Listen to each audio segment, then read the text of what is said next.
করেছেন আমার বয়স 18 বছর।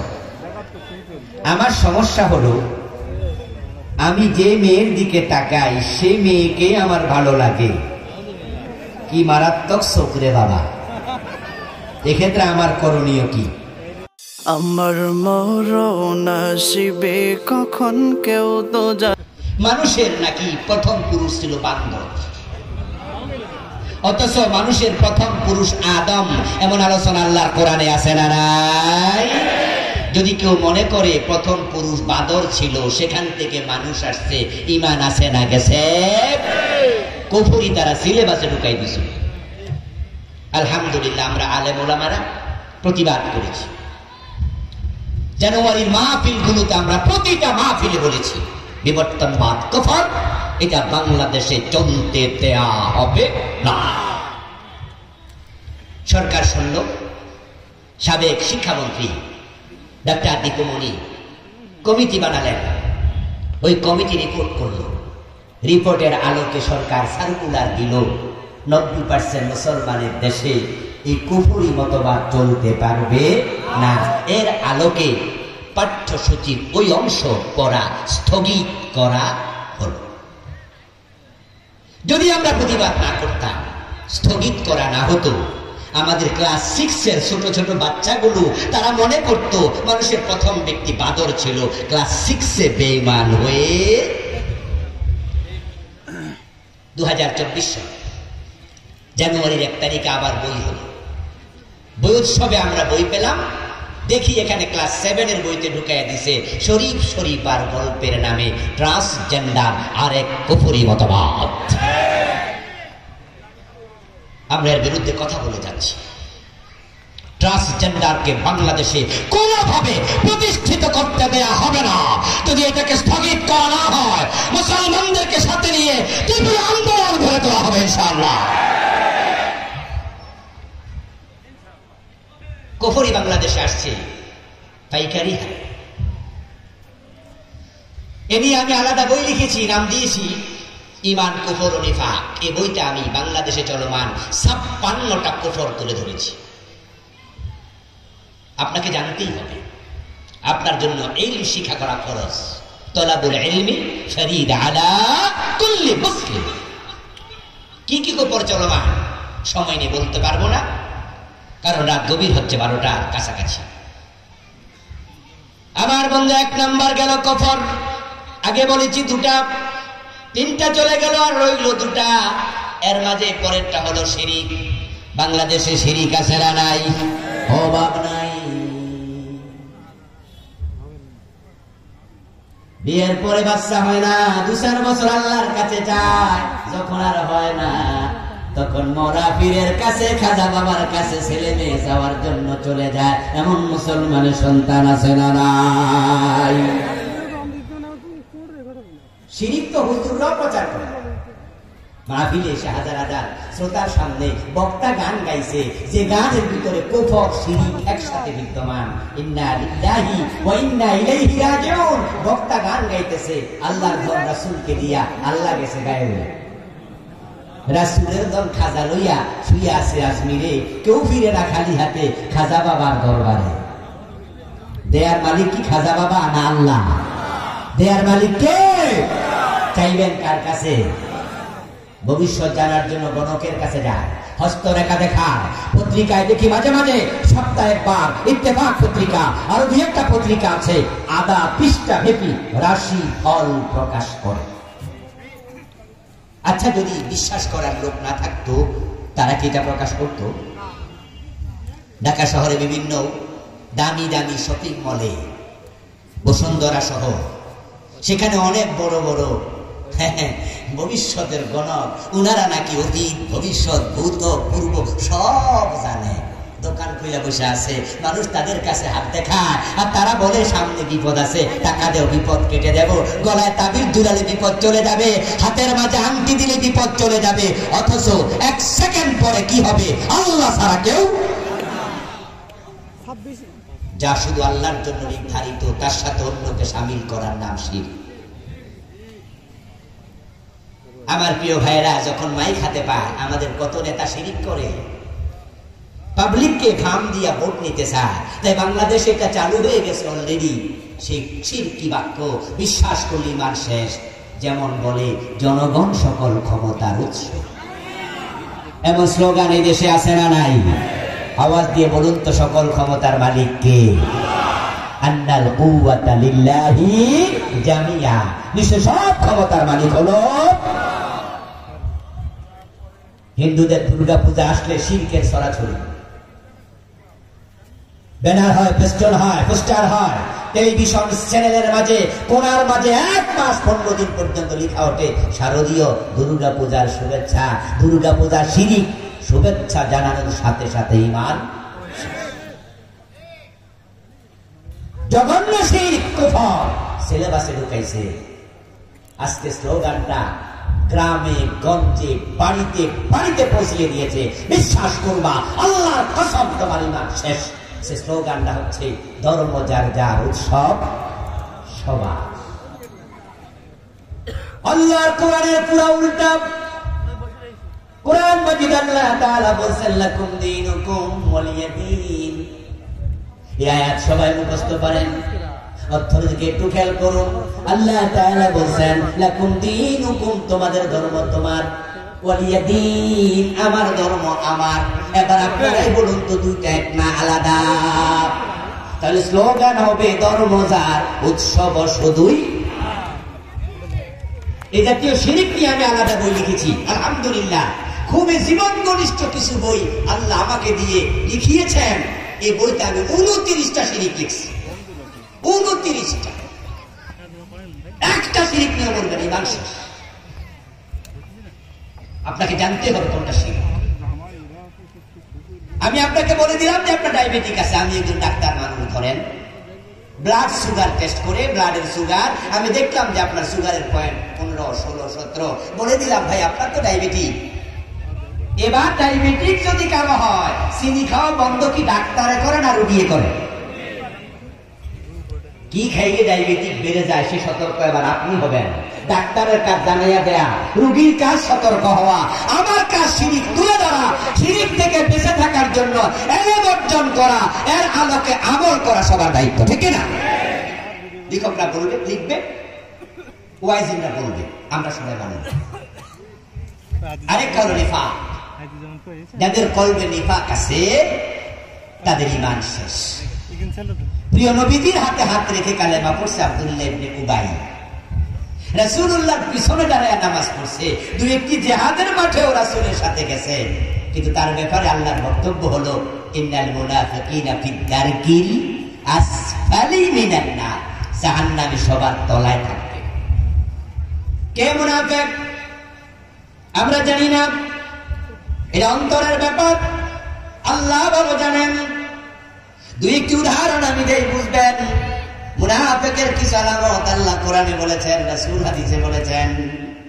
ফাইদা উনজিলাত সূরাতুন হুকামা ওয়া যুকিরা ফিহাল কিতাল রাআইতাল্লাযীনা ফী কুলুবিহিম মারাদুন ইয়ানজুরুনা ইলাইকা নাজারাল মাকশিয়্যি আলাইহি মিনাল মাউত।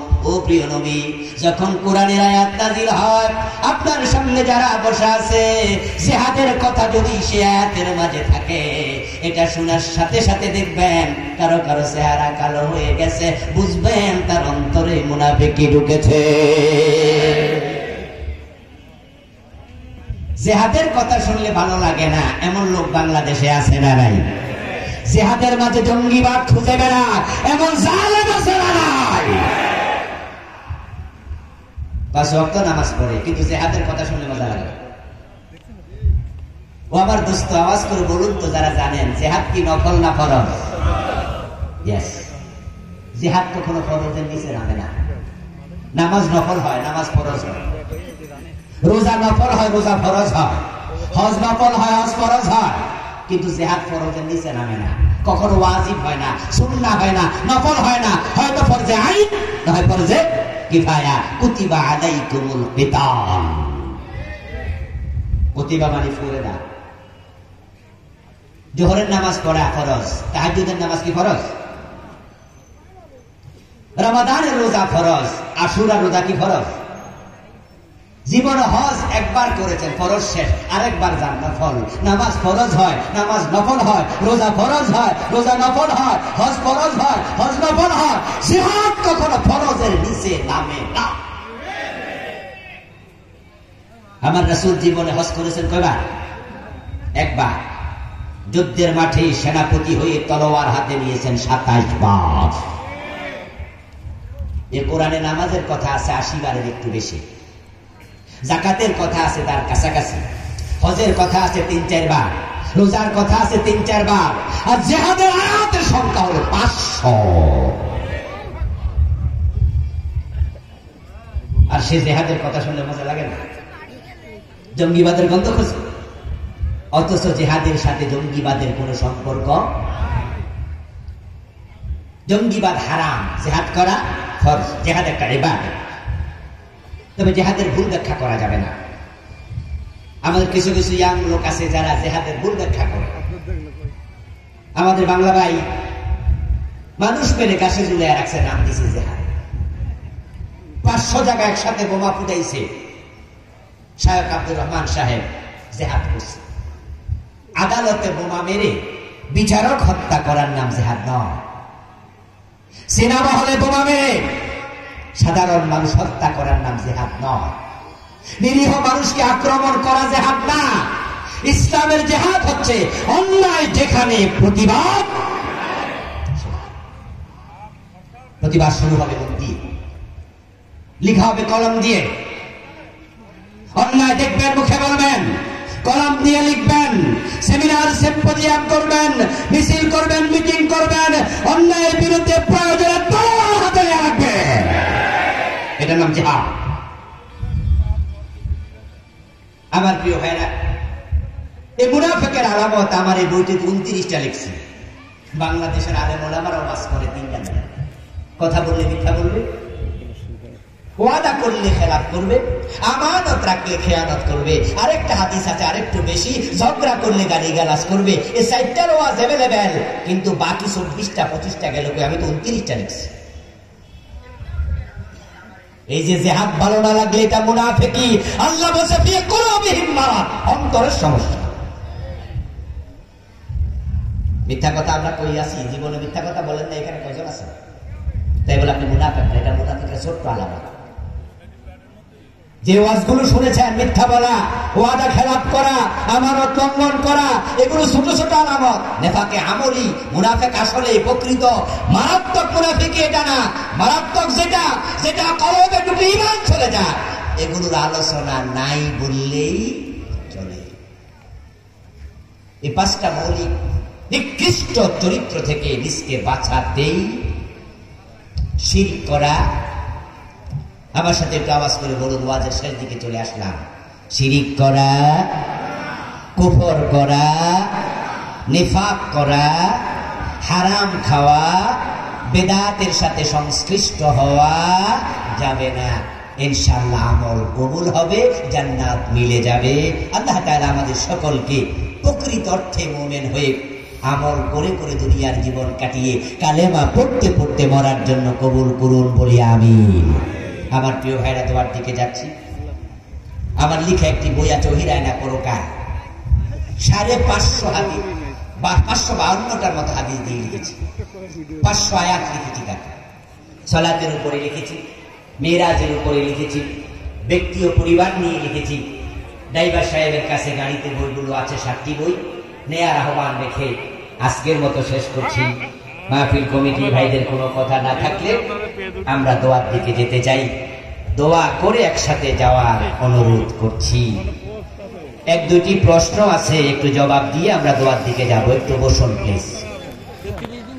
একজন প্রশ্ন করেছেন, আমার বয়স 18 বছর। আমার সমস্যা হলো, আমি যে মেয়ের দিকে তাকাই সে মেয়েকে আমার ভালো লাগে। কি মারাত্মক চোখরে বাবা! এক্ষেত্রে আমার করণীয় কি? আল্লাহকে ভয় করুন।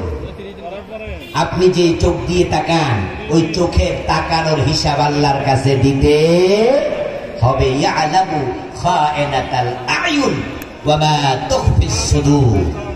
চোখ যে খেয়ানত করছে আল্লাহ সেটাও জানেন। অন্তর যা লুকিয়ে রাখছে আল্লাহ সেটাও জানেন। চোখের দৃষ্টিকে হেফাজত করুন, আল্লাহর ভয়ের চিন্তা মাথায় লালন করুন, ইনশাআল্লাহ আশা করি পরিবর্তন পাবেন। যে কোনো মেয়ে দেখলেই ভালো লাগা এটা ভালো চরিত্রের লক্ষণ নয়। বাবা অসুস্থ, হাসপাতালে ভর্তি, সন্তান একদিনও দেখতে যায়নি, কিন্তু ওই সন্তান আবার শ্বশুর অসুস্থ, শ্বশুরকে নিয়ে 15 দিন হাসপাতালে ছিল। এই সন্তানের ব্যাপারে কি বলবেন? এর ব্যাপারে ইন্না লিল্লাহি ওয়া ইন্না ইলাইহি রাজিউন পড়া ছাড়া আর কি বলবো? এর চেয়ে বড় দুঃসংবাদ হতে পারে না। আরে নিজের বাবার জন্য সেবা করে না, হতভাগা ছেলে। মা বাবা অসন্তুষ্ট হলে আল্লাহ কখনো সন্তুষ্ট থাকে না। শ্বশুর শাশুড়ি তারাও আমাদের কাছে সম্মানিত, আমরা তাদের সাথেও ভালো আচরণ করব নিশ্চয়ই, কিন্তু বুঝতে হবে মা বাবার গুরুত্ব আল্লাহর পরে এ দুনিয়ার সব মানুষের উপরে সবচেয়ে বেশি। সালাত শেষ হওয়ার পর পরই মুনাজাত করা হয়, এটা হাদিস সম্মত কিনা? রাসূলুল্লাহ সাল্লাল্লাহু আলাইহি ওয়াসাল্লাম সালাত শেষ করে তিনি কিছু জিকির করতেন। আস্তাগফিরুল্লাহ পড়তেন 3 বার, আল্লাহু আকবার পড়তেন 1 বার, সুবহানাল্লাহ সুবহানাল্লাহ 33 বার, আলহামদুলিল্লাহ 33 বার, আল্লাহু আকবার 34 বার, আয়াতুল কুরসি 1 বার। আরো কিছু দোয়া আছে প্রিয় নবী প্রতি ফরজ নামাজের পরে এগুলো পড়তেন, কিন্তু বাংলাদেশের লোকেরা খুব ব্যস্ত, সময় নাই। হুজুরও ব্যস্ত, হুজুরের মুসল্লিরা আরো বেশি ব্যস্ত। তাই সালাম ফিরাই আল্লাহুম্মা আমিন, ওই দোয়াগুলোর খবর নাই। দোয়া আপনি করেন, মুনাজাত আপনি করেন, কোনো অসুবিধা নাই। আপনি আগে রাসূলের সুন্নাহগুলো পালন করুন, তারপরে আপনি হাত তুলে আধা ঘন্টা আপনি আল্লাহর কাছে বলেন। না তো কেউ করে নাই, কিন্তু সুন্নাহ বাদ দিয়া আপনি যেটা করেছেন সেটা কি ঠিক হলো? এজন্য আসল সুন্নাহর দিকে ফিরে আসি। এখন আমার আজকের ওয়াজ শুনা কাইলে যদি যাইয়া আমি মুনাজাত বাদ দিয়া দেন, ইমামতিও কিন্তু থাকবো না। কারণ বাংলাদেশে অনেক মুসল্লি আছে যাদের কাছে ফরজের চেয়ে নফলের গুরুত্ব বেশি। এই যে দেখেন না, আমাদের দেশের হুজুররা এখন তারাবি 8 রাকাত না 20 রাকাত, রমজানের পরে ফেসবুক গরম করে লেতেছে, ডিবেট চলছে, ডিবেট বহস, একদল আরেক দলকে টানতাছে, ডাকতাছে, আহো এক জায়গায় বসি, এ নিয়ে মারামারি শুরু করে দিন, প্রয়োজনে ঝগড়া করতেছে। অথচ তারাবির নামাজটাই তো সুন্নাহ নফল, ওটা 8 রাকাত আর 20 রাকাত নিয়ে হুজুররা ফেসবুক গরম করে ফেলতেছে। অথচ বাংলাদেশে এমন অসংখ্য লোক আছে যারা নামাজের 13টা ফরজই, সুদ খায়, ঘুষ খায়, হারাম খায়, ইসলাম বুঝে না। আর নফল লইয়া হুজুররা ফেসবুকে ঝগড়া শুরু করছে। যেই জাতির আলেমদের এই দশা, ওই জাতির আওয়ামদের অবস্থা আর ভালো হবে কেমনে? তো আপনি কালকে গিয়ে মুনাজাত বন্ধ করে চাকরিটা হারাইয়েন না, বরং আপনার প্রতি আমার পরামর্শ থাকবে, আপনি সালাম ফিরানোর পরে মুসল্লিদের দিকে ফিরে বসবেন। প্রিয় নবী 5 ওয়াক্তে ফিরে বসবেন। আমি আমার সালাতের যে বইটা লিখেছি, হাদিস সহ এগুলো এনেছি, এই বইটা খুব সহযোগী হবে। এই মুনাজাত নিয়েও সেখানে লিখেছি আমি। আপনি 5 ওয়াক্তে ফিরে বসেন, তারপরে বসে আবার সুবহানাল্লাহ আলহামদুলিল্লাহ এগুলো পড়তে থাকেন। দেখবেন যেগুলো পড়তে 3 মিনিট 4 মিনিট 5 মিনিট লেগে যাবে। তো যে সমস্ত মুসল্লিরা দোয়ার জন্য বইয়া রয়েছে, এরা হুজুরের দিকে চাইয়া বিরক্ত হইয়া এমনি খাড়ায় সুন্নাত পড়া জন্য, ও কি রে হুজুর তো ওড়ে না ঘটনা। এবার আপনি দেখবেন 4-5 মিনিট পরে নিজে নিজে আপনি একটু দোয়া করেন, দেখবেন যে মুসল্লি একটা লগে না, এরা আগে এমনি খাড়াই গেছে। 2-4 দিন পরে দোয়া করার প্রয়োজনীয় হবে না। বুদ্ধি থাকলে ঘর জামাই যাওয়া লাগে না। চেয়ারে বসে সালাত পড়লে আদায় হবে। যে ব্যক্তি দাঁড়িয়ে সালাত পড়তে সক্ষম, তার জন্য বসে সালাত পড়া যাবে না। ফরজ সালাত নফল পড়তে পারবে, সওয়াব হবে অর্ধেক। ফরজ নামাজ দাঁড়িয়ে পড়া ফরজ, 13 ফরজের 1 ফরজ, আরকান আহকাম 13 ফরজ। এখন যার দাঁড়ানোর সামর্থ্য নাই সে বসবে মাটিতে, চেয়ারে। কোথায় বসবে? প্রিয় নবী সাল্লাল্লাহু আলাইহি সাল্লাম চেয়ারে বসে নামাজ পড়েন, অথচ উনার জামানাতেও চেয়ার ছিল। কয়েকদিন অসুস্থ ছিলেন, তিনি মাটিতে বসে নামাজ পড়েছেন। এখন আমাদের দেশে চেয়ারে বসাটা একটা মনে হয় যেন ট্র্যাডিশন, একটু ভিআইপি বা 3 কিলোমিটার হাইটা ও বেড়াও চেয়ারে বই, বাজার থেকে 2টা খরচার ব্যাগ হাতে করে আইন না বাড়ির রাইখা মসজিদে গিয়ে চেয়ার বসে। 7 অঙ্গে সিজদা দেয়া ফরজ। কয় অঙ্গে? উমিরতু আন আসজুদা আলা 7 আ'দা। হাদিস। রাসূল সাল্লাল্লাহু আলাইহি সাল্লাম বলেছেন, আমি 7 অঙ্গে সিজদা করতে আদিষ্ট হয়েছি। আদেশ করেছেন কে? এটা ফরজ। 2 পায়ের আঙ্গুল, 2 হাতের তালু, 2 হাঁটু 6টা, নাক এবং কপাল মিলে 1টা, মোট কয়টা? 7টা। তা আপনি যখন চেয়ারে বসবেন তখন হাঁটুর সিজদার কি খবর? হাঁটু তো আসমান উঠে বসে। কিন্তু আপনি যখন মাটিতে বসবেন তখন কিন্তু হাঁটু, পা, হাত 6টাই পারেন, শুধুমাত্র আপনার মাজায় ব্যথা, তাই হয়তো কপালটা ঠেকাতে। তবে যে ব্যক্তি মাটিতে বসতে অক্ষম, দাঁড়াইতেও অক্ষম, এখন সে কি শুবে নাকি চেয়ারে বসবে? এই অবস্থায় আলেমদের 2টি মত। অধিকাংশ আলেম বলেন ওই অবস্থায় চেয়ারে বসার অনুমতি আছে, শোয়ার তুলনায় চেয়ারে। এটা আকরাবু ইলাল কিয়াম, এটা দাঁড়ানোর কাছাকাছি। কিছু কিছু আলেম বলেন যে না, যে মাটিতে বসতে পারবে না সে শুয়ে শুয়ে নামাজ পড়বে, এরপরেও চেয়ারে বসা যাবে না। নামাজ হলো আল্লাহর কাছে বিনয় প্রকাশের সবচেয়ে শ্রেষ্ঠতম মাধ্যম।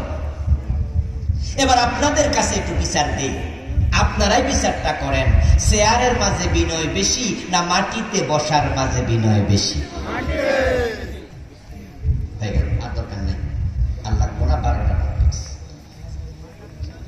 আলহাজ বজলুর রহমান সাহেব 1000 টাকা দিলেন। হ্যাঁ, কে? শ্রমিক কল্যাণ ফেডারেশনের পক্ষ থেকে অনেকগুলো টাকা আসছে।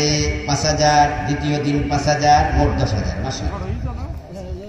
মাশাআল্লাহ। স্বেচ্ছাসেবক ভাইয়েরা আপনাদের কাছে আসছে, আপনারা যে যা পারেন সহযোগিতা করুন, আল্লাহ তৌফিক দান করুন। আমিন। হাযা মা ইনদি ওয়া লা ইল্লাল্লাহ আলাইহি তাওয়াক্কালতু ওয়া ইলাইহি উনীব। কিছু ভাই ভিতরে ঢুকে যান, 10, 20, 50, 100, 1000, যার যা ভালো লাগে তাদের কাছে দিয়ে দেন।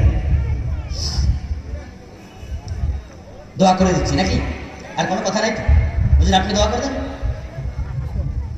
আলহামদুলিল্লাহি রাব্বিল আলামিন ওয়াসসালাতু ওয়াসসালামু আলা